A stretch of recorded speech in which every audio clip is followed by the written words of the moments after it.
मर्यादा में रहें, मर्यादा तोड़ देने से भी आपको लाभ बिल्कुल नहीं होगा। अब क्या बताते हैं कि फिर पीछे तू पशुआ कीजिए, दीजिए बैल बना। आज पुण्यात्माओं, अपने कोई कष्ट होता है हम तुरंत बता देते हैं, डॉक्टर की सलाह लेते हैं, औषधि लेकर के हम निरोग हो जाते हैं। थोड़ी सी पीड़ा होती है, हम समाधान प्राप्त कर लेते हैं और फिर हम पशु बन जाएंगे। भक्ति ना करने से दिव्या सोए बली, जो रटे हरिनाम, और नहीं तो काट के फेंक दियो यो मुख में भलो नीचा। कितनी वैल्यू बताई है दिव्या की, और इसका सदुपयोग ना करने से फिर कितनी दुर्गति को आप प्राप्त होगे। बैल बनोगे, बैल बनोगे और फिर क्या होगा, जुबान बंद होगी। पुण्यात्माओं, परमात्मा की इस रोशनी से इस दास को जब ये प्रकाश हुआ, परमात्मा की एक एक शब्द, एक एक वाणी हृदय में जगह बनाने लगी और पिछला बीता हुआ इतिहास सामने आने लगा। इस दास का जन्म किसान परिवार में हुआ। घर में खेती करते थे, माता पिता चाचे ताऊ सब मिलकर बैल रखते थे। एक बैल था, उसके पैर में कील लगी। वो कील ऐसी थी लंबी 1-1.5 इंच की, ऊपर से उसकी कैप टूटी पड़ी थी, किसी ने रिजेक्ट होने से गली में फेंक दी, और वो अंधेरे में बैल के खुरों, पिछले खुरों के बीच में घुस गई। 2-3 बार जल्दी कदम रखने से वो बिल्कुल पूरी अंदर चली गई। अंधेरे में पता नहीं चला, हाली को खेतों में ले गया। पैर से बैल लंग कर रहा है, लेकिन हाली ने इस दृष्टिकोण से उसको रेस्ट नहीं दिया, क्योंकि वो वैद्य, जो देसी वैद्य होते थे, वो ये कहते थे कि बैल के नस पे नस चढ़ जाने से कई बार पैर में लंग हो जाती है, तो उस बैल को रेस्ट नहीं देना चाहिए, उसको चलते ही रखना चाहिए। गति करते रहने से वो अपने आप उतर जाती है, सेट हो जाती है। इस दृष्टिकोण से हाली ने उस बैल को सारा दिन प्रयोग किया, रोका नहीं। शाम तक उसका पैर सूज गया, सोजश आ गई और 3 पैरों से वापस आ रहा है।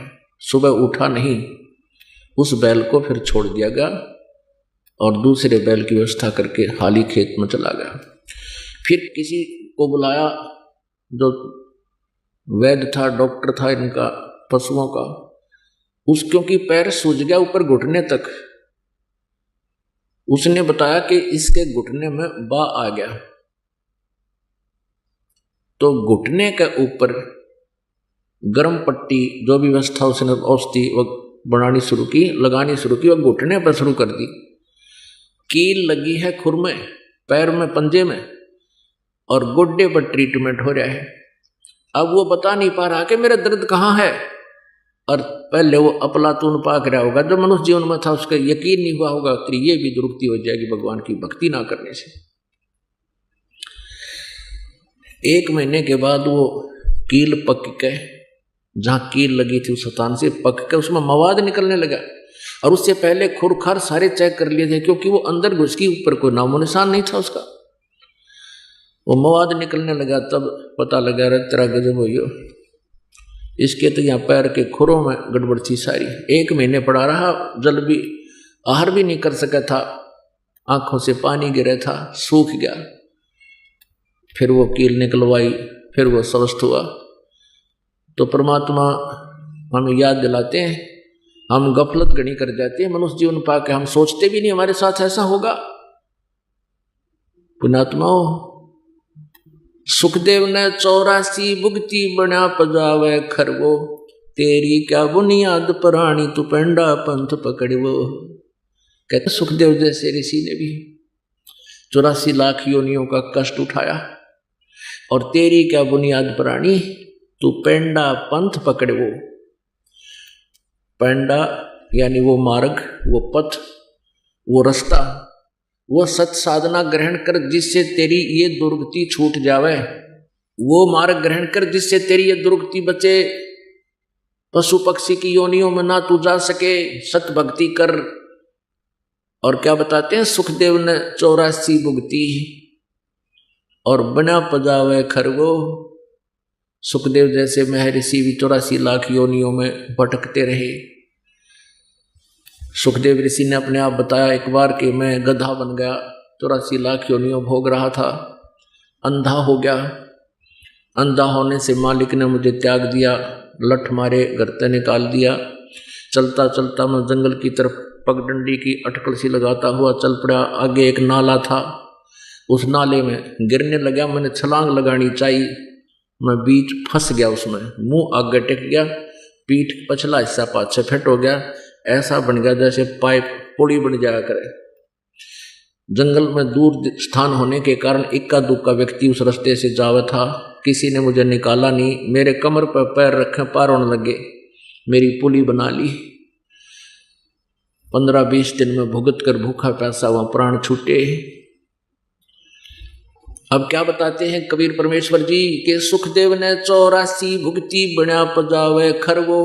खर माने गदा। और तेरी क्या बुनियाद प्राणी तू पेंडा पंथ पकड़वो। अपने आत्माओं कहते हैं अगर यदि इंसान का खुद ना यकीन हुआ तो पिछले इतिहास दोहरा लेने चाहिए, ताकि आपको ये विश्वास हो जाए कि सचमुच ऐसा कहर हमारे ऊपर बहुत बार टूट चुका है। इसके लिए आप जी को एक एग्जाम्पल दिखाते हैं, एक सैंपल दिखाते हैं। महावीर जैन नाम के एक महापुरुष हुए हैं और उसके जीव की कितनी दुर्गति हुई उन्हीं की पुस्तक में विद्यमान है और वो सत्य है। अभी आपको दिखाते हैं। पुण्यात्माओं, परमात्मा की भक्ति प्रत्येक आत्मा करने की चेष्टा कर रही है, लेकिन सत भक्ति ना मिलने से, पूरा संत ना मिलने से वो भक्ति करके भी अपना जीवन नष्ट कर जाते हैं। आपको दिखाते हैं जैन धर्म का इतिहास। पुण्यात्माओं, इस प्रकार तुलनात्मक तरीके से हम देखेंगे, इसको आलोचना ना जाने, एक बहुत ही जो ना परोपकारी प्रयत्न समझे इस दास का। आलोचना वो होती है तो झूठी निंदा करे, किसी के बारे में बुराई करके उससे दूर करने की चेष्टा करे अपने स्वार्थ सिद्धि के लिए, नहीं परमार्थ के लिए। जो इन महापुरुषों की जीवनी में लिखा है दास केवल पढ़कर सुना रहा है और आपके रूबरू भी कर रहा है। कोई नो सोचा भी, क्योंकि पहले हम भ्रमित बहुत कर रखे हैं इन्होंने। सदग्रंथ कुछ बताते थे, ये उनकी सच्चाई ना बताकर हमारे को गलत ज्ञान सुनाते रहे। हमने सोचा ये विद्वान पुरुष हैं, सच बोल रहे होंगे। इसलिए दास चाहता है कि दूध का जला हुआ छाछ को भी फूंक मारता है। इसलिए सदग्रंथों के भी आपके रूबरू दास साथ साथ करा रहा है। और आधुनिक जो टेक्निक है, जो परमात्मा ने आधुनिक तकनीक हमें दी है, प्रोजेक्टर की भी, ये इसीलिए दिए हैं दाता ने, ना पहले कोई इनके समझ में आई। ये मनुष्य सत्र की ये खोज नहीं है, ना 4 युग हो गए आज तक कोई विमान बना पाए, ना कुछ और नहीं करा। एक रेड में 6 खेतर जोड़ कर रथ बना कर घुमाया करते, कितने काट ले जाया करते। तो ये इसलिए दिया परमात्मा ने कि आप जी परमेश्वर पहचानो और पीछा छुड़वाओ, क्योंकि अब ये पीक टाइम आ गया भक्ति का, या बिचली पीढ़ी चल पड़ी और अब पूरे विश्व में ये ज्ञान फैलेगा। इसलिए परमात्मा ने सुविधा अभी 10-1 वर्ष से दी है। पहले नहीं था, ये टीवी चैनल वगैरह बहुत कम, एक ही होता था ये सरकारी चैनल। तो ये परमात्मा की कृपा आपके ऊपर है। तो ये दास तो पढ़कर सुना रहा है। अब आपको दिखाते हैं जैन धर्म का इतिहास। ऋषभदेव जी, श्री ऋषभदेव जी जैन धर्म के प्रवर्तक हैं और उन ऋषभदेव जी को पूर्ण परमात्मा मिले थे आकर के, क्योंकि परमात्मा कहते हैं गोता मारूं स्वर्ग में जा बैठूं पाताल, और कह कबीर ढूंढता फिरूं अपने हीरे माणिक लाल। ये राजा थे, बड़े नेक व्यक्ति थे, परमात्मा की चाह इनके हृदय में गणी थी। तो परमेश्वर ने जाके इनको ज्ञान दिया कि जो साधना ऋषभदेव आप कर रहे हो ये मोक्ष मार्ग नहीं है। गरीबदास जी ने अपनी वाणी में लिखा है कि ऋषभदेव का आया कवि नामे करतार, वो कवि नाम का करतार कबीर देव ऋषभदेव के गया था और ये बताया था मैं वो कवि हूँ, वो कवि देव हूँ। कवि देव, कवि साहब जिसको हम कबीर देव बोलते हैं, जो जिसके विषय में वेदों में लिखा है, मैं वो भगवान हूँ। अब ऋषभदेव जी को इस बात का बड़ा विश्वास हुआ कि वेदों में ऐसा ही ये ऋषिगण बताते हैं। तो उन्होंने अपने ऋषि महर्षियों से भी बात की, जो उनके गुरु थे। उन्होंने कहा कि ये झूठ बोलता है, ऐसा कोई विधान नहीं है वेदों में। तो ऋषभदेव जी को भक्ति की प्रेरणा तो बहुत जबरदस्त लगी, भगवान के पाने की एक विशेष प्रेरणा होगी, क्योंकि परमात्मा ने, पुण्यात्माओं क्या होता है, परमात्मा ने उनके वह जोत जगा दी, भक्ति की प्रेरणा पैदा कर दी। जैसे जो पुण्यात्मा होती हैं उनको 2-4 बातों में ही एक विशेष कसक बन जाती है और भक्ति की तरफ वो अग्रसर हो जाते हैं। जैसे एक जोत होती है, घी होता है कटोरी में, उसमें एक ज्योति लगा दी जाती है और वो ज्योति किसी समय बुझ जाती है, तो उसमें घी विद्यमान है, ज्योति भी विद्यमान है, तो वो तुरंत सींक लगा दी माचिस की, वह जग जाती है। जो पुण्यकर्मी प्राणी होते हैं उनके पिछले अधूरे संस्कार रह जाते हैं, उनके अंदर भक्ति संस्कार हैं, तो तुरंत वो भक्ति पर अग्रसर हो जाते हैं। और जिनके ऐसी पिछली संस्कार नहीं है तो उनको नए सिरे से पहले ये दान धर्म भक्ति करवा के, सत्संग सुना के, उनके क्रम बना के फिर वह जोत जगाई जाती है, शुरुआत उनकी भी हो जाती है। तो एकदम इतनी प्रेरणा बन गई प्रभु के पाने की। परमात्मा ने बहुत ऐसे, जैसे दास आपको बता रहा हूं, उन्हीं का दिया हुआ ज्ञान, यही ज्ञान उनको सुनाया कि ऐसी दुर्गति होगी, भक्ति नहीं करोगे तो ऐसा हो जाएगा। वो एकदम फड़क के परमात्मा पाने की तरफ हुई। अब वो तो एक बार आए महाराज जी तो परमेश्वर, और वो गुरु उनको रोज मिला करते ब्राह्मण लोग, क्योंकि पैसे के लालची राजा के घर प्रतिदिन चक्कर लगाया करते। तो परमात्मा के ज्ञान को तो भुलवा दिया, लेकिन फिर भी वो प्यारी आत्मा भक्ति बिना रह नहीं सके, ऐसी तरफ जगा दी परमात्मा ने उनकी। अपने बच्चों को सबको राज्य त्याग दे करके वो परमात्मा प्राप्ति के लिए अपने मनमुखी बनकर, जैसे उन ऋषियों से ज्ञान था, वो ओम नाम का जाप और साथ में हठ योग कर दिया। 1000 वर्ष तक तप किया, 1 वर्ष तक मौन धारण किया। अभी आपको उनकी डिटेल बताते हैं। तो कहने का भाव यह है कि उस समय ऋषभदेव जी के जहाँ से इन्होंने ये स्टार्ट किया भक्ति, उस समय केवल एक ओम नाम होता था, दूसरे साधना का इन ऋषियों को भी पता नहीं। तो ओम नाम का जाप और साथ में हठ योग, जो इस काल ने ब्रह्मा जी को आकाशवाणी से कहा था जब ये कमल के फूल पर बैठा था, तप करो तप करो। ब्रह्मा जी ने 1000 वर्ष तक तप किया। तो वो काल ब्रह्मा जी ने सोचा कि ये भगवान का आदेश है, लेकिन ये वेदों में प्रमाण नहीं है। वेदों में ज्ञान जो है पूर्ण परमात्मा द्वारा दिया गया है, वो ब्रह्म के अंतःकरण में फीड कर दिया था। ब्रह्म ने समय आने पर उसको बाहर करना पड़ा। उसमें से 5 वेद थे, 4 वेद रख लिए, 1 वेद नष्ट कर दिया, जिसमें बहुत डिटेल थी प्रभु की, परमेश्वर की। उस नष्ट किए हुए ज्ञान को परमात्मा बताने के लिए स्वयं आते हैं। तो अब प्रसंग चल रहा है ऋषभदेव जी का। तो ऐसी प्यारी आत्मा ऋषभदेव जी से ये जैन धर्म चला। तो ऋषभदेव जी प्रथम तीर्थंकर और प्रवर्तक जैन धर्म के माने जाते हैं। अब इनकी दास ये बताना चाहता है, सत भक्ति ना करने से भक्ति करते हुए भी दुखी रहे प्राणी। ये देखिएगा, जैन संस्कृति कोश, जैन इतिहास, संस्कृति, कला एवं पुरातत्व, ये कहाँ से छपा है? जैन संस्कृति कोश, जैन इतिहास, संस्कृति, कला एवं पुरातत्व, प्रथम खंड। लेखक है प्रोफेसर भागचंद्र जैन भास्कर और समति प्राच्य शोध संस्थान नागपुर, कला एवं धर्म शोध संस्थान वाराणसी। ये पूरा पेज देखो इसका। अब ये प्रकाशक हैं जैन संस्कृति कोश, प्रथम खंड। लेखक है प्रोफेसर भागचंद्र जैन भास्कर, प्रकाशक ये दोनों मिलकर हैं। अब ये स्वर्गीय पूज्य पिता श्री गोरेलाल जी जैन एवं पूज्य श्री मातु श्री पूज्या तुलसा देवी जैन की पुण्य स्मृति में सादर समर्पित। ये यहाँ तक। अब इसके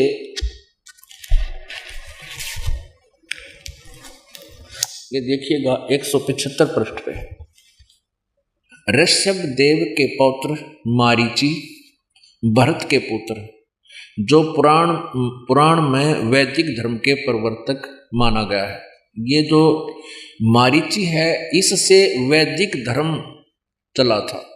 अब ध्यान से देखना पुण्यात्माओं, आप बहुत इंटेलिजेंट बालक हो, अब कंप्यूटर तक बना लिया आपने, तो ये तो बहुत आसानी से समझ सकते हो। ऋषभ देव के पौत्र यानी पोते मारीची जो भरत के पुत्र थे, और जिसको मारीची को पुराण में वैदिक धर्म का प्रवर्तक माना गया है। यही मारीची जैन परंपरा में आगे चलकर महावीर जैन यानी वर्धमान बना, महावीर जैन हुआ। यही आत्मा मारीची वाली जो ऋषभ देव के पौत्र थे, पोते। अब आगे देखते हैं जैन धर्म का, ये देखो 176 पृष्ठ पे, जैन धर्म का विकास इतिहास। तीर्थंकर ऋषभ देव की जीवन घटनाएं। तीर्थंकर ऋषभ देव अंतिम कुलकर नाभिराज के पुत्र थे। उनकी माता मरु देवी थी। वे इक्ष्वाकु वंशी नाभिराज अयोध्या के एक लोकप्रिय राजा थे। तरुण होने पर नाभिराज ने ऋषभ देव का विवाह सुनंदा और सुमंगला से कर दिया। 2 पत्नियों से विवाह कर दिया। सुनंदा ने तेजस्वी पुत्र बाहुबली और पुत्री सुंदरी को जन्म दिया। 2 संतान हुई। और सुमंगला ने भरत सहित 99 पुत्रों को और ब्राह्मी पुत्री को जन्म दिया। यानी ऋषभ देव का 100 पुत्र 2 बेटियां थी। समय आने पर ऋषभ देव ने भरत को अयोध्या का, बाहुबली को तक्षशिला का और शेष युवराजों को उनकी योग्यता अनुसार राज्य सौंप कर संसार त्याग दिया। और यानी मरे नहीं, अपना घर त्याग दिया। दीक्षा लेकर यानी किसी ऋषि से दीक्षा लेकर साधना में लीन हो गए, गुरु बनाकर। साधना काल में पाणिपात्री ऋषभ देव 1 वर्ष तक निराहार रहे, कुछ नहीं खाया 1 वर्ष तक। बाद में बाहुबली के पौत्र श्रेयांश कुमार ने इक्ष्वाकु रस देकर उनकी इस निराहार वृत्ति को तोड़ा। लगातार 1000 वर्ष तक तपस्या करने वाले मुनि ऋषभ देव, फिर 1000 वर्ष तक तपस्या की। मुनि ऋषभ देव ने अंत में केवल्य ज्ञान प्राप्त किया। केवल ये 4 मुक्तियां होती हैं, उसमें से केवल्य ज्ञान इनको प्राप्त हुआ। धर्म देशना प्रारंभ की, नाम देना शुरू कर दिया। प्रथम धर्म देशना यानी प्रथम उपदेश किसको दिया? भरत के पुत्र मारीची को दिया। यानी अपने पौत्र मारीची को दिया। और यही मारीची आगे चलकर महावीर जैन बना, जो बाद में 24 में तीर्थकर महावीर बने।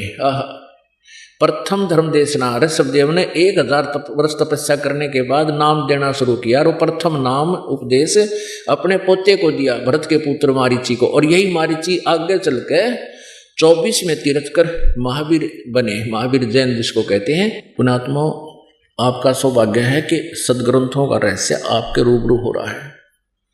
अभी तक न तो जैन धर्म के व्यक्ति अपनी पुस्तकों में क्या रहस्य लिखा उसको समझ पा रहे, न ही हिंदू धर्म के पुण्यात्मा अपने सदग्रंथों से परिचित, क्योंकि ये नकली गुरुओं को ज्ञान नहीं था।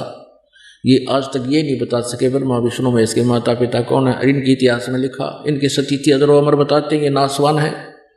तो ऐसे हमें भ्रमित कर रखा है, इन्होंने हमारे ऊपर कैर ढा रखा है। नकली गुरुओं ने हमारे जीवनों को नष्ट कर दिया।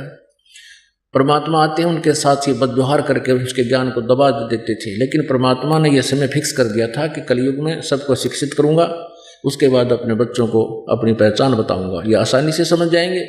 तो आज बालक से लेकर बूढ़े तक इस ज्ञान को अच्छी तरह समझ रहा है। अब दिखाते हैं कि महावीर जैन की फिर क्या दुर्गति हुई। अब ये तो क्लियर हो गया कि मारीची ने उपदेश लिया ऋषभ देव से, जो प्रथम तीर्थंकर था, और वही आत्मा बीच में कितना कष्ट उठाया।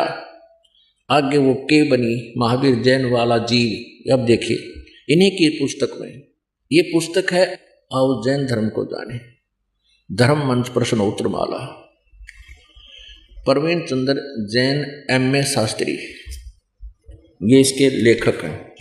आओ जैन धर्म को जाने, लेखक है प्रवीण चंद्र जैन, M.A. शास्त्री, जम्बूद्वीप हस्तिनापुर। प्रकाशक है श्रीमती सुनीता जैन, जम्बूद्वीप हस्तिनापुर, मेरठ उत्तर प्रदेश में। ये कहाँ से छपी है?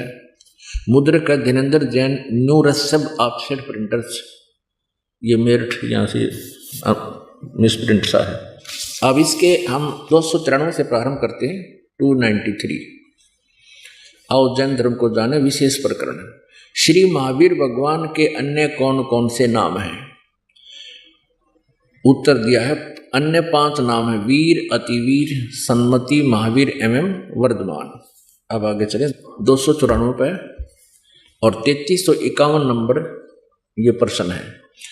श्री महावीर भगवान के जीवन का कथन कहाँ से प्रारंभ होता है? पुरूरवा नामक भील की पर्याय से, यानी मारीची से पहले ये एक भील था, उससे पहले क्या था वहां तक इनको लेखा नहीं, यहां तक से शुरू किया नहीं। तो पुरूरवा भील कौन था और उसने क्या किया? उत्तर, पुष्कलावती देश की पुंडरीकीड़ी नगरी में वह भीलों का राजा था। उसने सागरसेन मुनिराज से मधमास मधु का त्याग व्रत लिया था, जिसे जीवन पर्यंत पालन किया। फिर श्री महावीर भगवान का जीव पुरूरवा भील के शरीर से कहाँ गया? पर्याय से, पहले सौधर्म स्वर्ग में एक सागर की आयु वाला देव हुआ। पहले स्वर्ग के बाद श्री महावीर भगवान का जीव किस पर्याय में गया?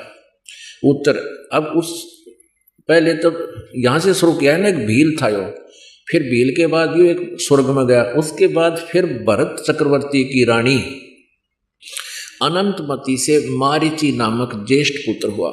ये मारीची वही है ऋषभ देव का पोता, और यही आगे चल के ये जीव महावीर जैन बना पुत्र हुआ।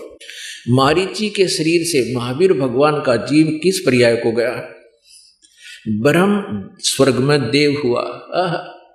अब देखो, ऋषभ देव से उपदेश लेकर, उस महान आत्मा से उपदेश लेकर ये स्वर्ग में चला गया, क्योंकि ओम नाम का जाप पहले दिया जाता था, और ओम से ब्रह्म लोक की प्राप्ति होती है। ब्रह्म लोक को होते स्वर्ग लोक, महास्वर्ग, ब्रह्म स्वर्ग को हो। ब्रह्म स्वर्ग के बाद श्री महावीर भगवान का जीव किस पर्याय में गया? अयोध्या नगरी में कपिल ब्राह्मण की काली स्त्री से जटिल नामक पुत्र हुआ। फिर स्वर्ग में गया। फिर सूत्र नामक गांव में अग्निभूत ब्राह्मण की गौतम स्त्री से अग्निशय नामक पुत्र हुआ। फिर स्वर्ग में गया। फिर भरत क्षेत्र में फिर अग्निमित्र नामक पुत्र हुआ। फिर महेंद्र स्वर्ग में गया। हम अपने काम की बात पर आते हैं। 295 पर मंदिर नगर में सालकाय ब्राह्मण की पत्नी से भारद्वाज नामक यही पुत्र, भारद्वाज भी यही ऋषि हुआ पुत्र।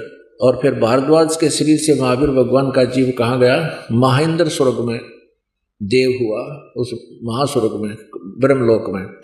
फिर महेंद्र स्वर्ग से महावीर भगवान का जीव कहाँ गया? इतर निगोद में एक सागर की आयु वाला निगोदिया जीव हुआ।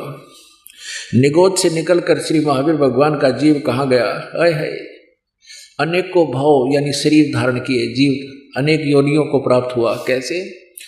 1000 बार आक वृक्ष के जीवन भव, और 80,000 सीप के भव, 20,000 नीम वृक्ष के भव, 90,000 बार केली वृक्ष के भव यानी केले के वृक्ष बना, 3,000 बार चंदन वृक्ष के भव, 5 करोड़ बार कनेर वृक्ष के भव, 60,000 बार वैश्या के भव, वैश्या, और 5 करोड़ बार शिकारी के शरीर भव, और 20 करोड़ बार हाथी, 60 करोड़ बार गधे के भाव, ओ तेरा गजब यह, 30 करोड़ बार कुत्ते का जीवन, 60 करोड़ बार नपुंसक के भाव, 20 करोड़ बार स्त्री के भाव, 90 लाख बार धोबी के भाव, 8 करोड़ बार घोड़े के भाव, 20 करोड़ बार बिल्ली के शरीर भाव, और 60 लाख बार गर्भपात से मरण, माँ के पेट में मर गया, और 80 लाख बार